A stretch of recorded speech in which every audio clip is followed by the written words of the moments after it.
Hi viewers, welcome to the channel. நாம இந்த வீடியோல ரீசெண்டா ரிலீஸ் ஆன ஃபைட் கிளப் அப்படின்ற படத்தை பத்தி தான் பார்க்க போறோம். நம்ம சேனலுக்கு இது வரைக்கும் நீ சப்ஸ்கிரைப் பண்ணலைன்னா மறக்காம சப்ஸ்கிரைப் பண்ணிருங்க. பக்கத்துல இருக்க பெல் பட்டனை தட்டிடுங்க. அப்பதான் நாங்க போடுற வீடியோ உங்களுக்கு ரீசெண்டா அப்டேட் ஆகிட்டே இருக்கும். வாங்க வீடியோக்குள்ள போலாம்.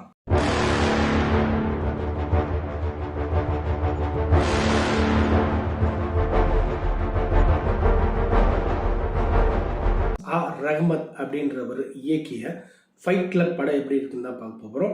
இந்த படத்தில் ஒடியடி விஜயகுமார் வந்து ஹீரோவாக பண்ணியிருக்காரு. அதுக்கப்புறம் மோனிஷான்றவங்க ஹீரோயினாக பண்ணியிருக்காங்க.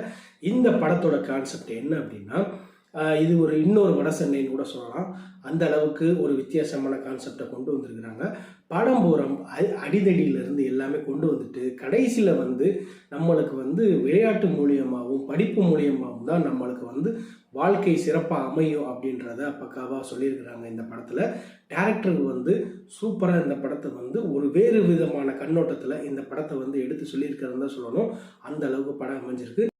இதில் ஒரேடி விஜயகுமாருக்கு அப்புறம் கார்த்திகேயன் சந்தானம் வந்து உண்மையிலேயே சூப்பராக நடித்து கொடுத்துருக்காரு. இந்த படத்தில் ஒரு வித்தியாசமான கான்செப்டில் வந்து பசங்களை வந்து ஒரு வேறு விதமாக உருவாக்கணும், அவங்க படிப்புலேயும் விளையாட்டுலேயும் வந்து அவங்கள வந்து பெரிய ஆளாக கொண்டு வரணும் அப்படின்னு சொல்லி அந்த விதத்தில் நடிச்சிருக்கிறாரு. அதுக்கப்புறம் கோவிந்த் வசந்தாவோட படத்துக்கு வந்து இசை வந்து செமையாக டெவலப் ஆகிருக்குன்னு தான் சொல்லணும். அவ்வளோ பக்கவாக பண்ணியிருக்கிறாங்க. மொத்தத்தில் இந்த படம் வந்து நல்ல சுறுசுறுப்பாகவும் நம்மளுக்கு என்ன சொல்ல வேண்டிய மெசேஜை கரெக்டாக அந்த படத்தில் சொல்லியிருக்காங்க. இது வரைக்கும் பார்க்கல அப்படின்னா இந்த படம் பார்த்துட்டு கமெண்ட் செக்ஷனில் இந்த படம் எப்படி இருந்துச்சு, உங்களோட கருத்துக்கள் என்ன அப்படின்றத எனக்கு கமெண்ட் செக்ஷனில் சொல்லுங்கள்.